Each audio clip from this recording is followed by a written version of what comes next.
Oh, this is not a joke, really. I mean, I want to see a show on Lalo Salamanca. No, Lalo. Edward Salamanca is his name, and Lalo, and who plays the actor Tony Dalton or some. What an actor he is! Like, he seems so charismatic. He's just smiling, going about, being happy, and he seems so menacing because it feels as if he's in control of the whole thing, and that's why he's so casual about it. Because in a moment's notice, he can just turn around and, if required, kill somebody, if required, jump. Like, physicality wise, he can do anything. uh, Mentally, he's playing a big game. He knows what is happening where, and he has that butchery or that, that savageness about him, that he can do anything. And on top of all of that, he's so charismatic. So many scenes of his. I mean, Breaking Bad was great.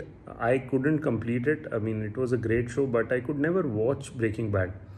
And I always liked Saul Goodman's character in that. And I remember that, I think first season or second season, till that I watched, and then after that I was just like, I can't take it anymore. And I used to forward the episodes and watch only Saul Goodman's scene. And then when Better Call Saul came along, I was so happy. But then Jimmy's acting is next level. But his whole track, initial track, I think, with his brother and Kim and all of that, they were not so interesting to me. Jimmy's track I loved, but obviously towards the end, the whole fight with the big brother, and the way he outmaneuvers him basically and does all of that. So Better Call Saul, and obviously Mike. Again, Mike's storyline I didn't like that much, but then when those two Salamancas are gone, two or three, two I think, and then Lalo comes in. Unreal, what an actor! I remember that scene where he's jailed, and what the bail is $7 million or something. So he sends Jimmy into the desert and to collect the money, and there is a bunch of shooting, and Jimmy somehow comes back, gives the $7 million to the police, and Lalo Salamanca is free.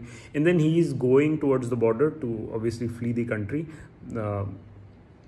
And then he says, turn around the car. Let me go to the place where Saul said that his car had been shot at, and etc. etc. or he had dumped his car. So he goes there, he sees the car in a ditch, and without waiting for anything, he just jumps onto the hood of the car. Huge distance it was. Jumps and then starts seeing, and then he notices bullet holes. And then you're like, what is he going to do next? And then they cut to the scene where Kim and Saul are arguing. Jimmy McGill, they are arguing, and then the bell rings, and Kim goes and opens the door, and she's just shocked. And Jimmy is like, what? And Mike is calling him continuously and says that, what are you doing? What are you doing? And then he says, okay, he's here, so keep your, don't disconnect the phone, just keep the phone somewhere where I can listen to the conversation. And Mike is just rushing in the car. And then Lalo enters, and he just makes a small conversation about the fish tank. That scene is so scary. Like, it feels like as if he will do something now. Sits, and then he very calmly says, okay, so tell me what happened. And then Jimmy recites the whole incident, that that he went into the desert, collected the money, while coming back something happened, and then he came back. And then he's like, all right, so tell me what happened. Then the tension is building. That entire scene is just incredible, and the way he acts, that scene was one. What other scene? Then the way he's cold. He's sitting in the courthouse, and Jimmy comes up with this fake family of his so that he can get bail, and he had murdered somebody. So he turns around and he's like, who are they? And Jimmy's like, that's the family of the guy you killed. He's like, okay, amazing. And those shirts that he wears, then when he hires Jimmy, I remember they ask Jimmy to sit into the car, sit in the car, and then they take him to Lalo, and he's just working on the car.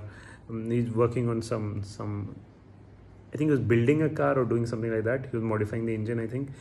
Jimmy comes in and he's standing there and he's nervous and he starts talking out of nervousness and he's just fiddling with the car.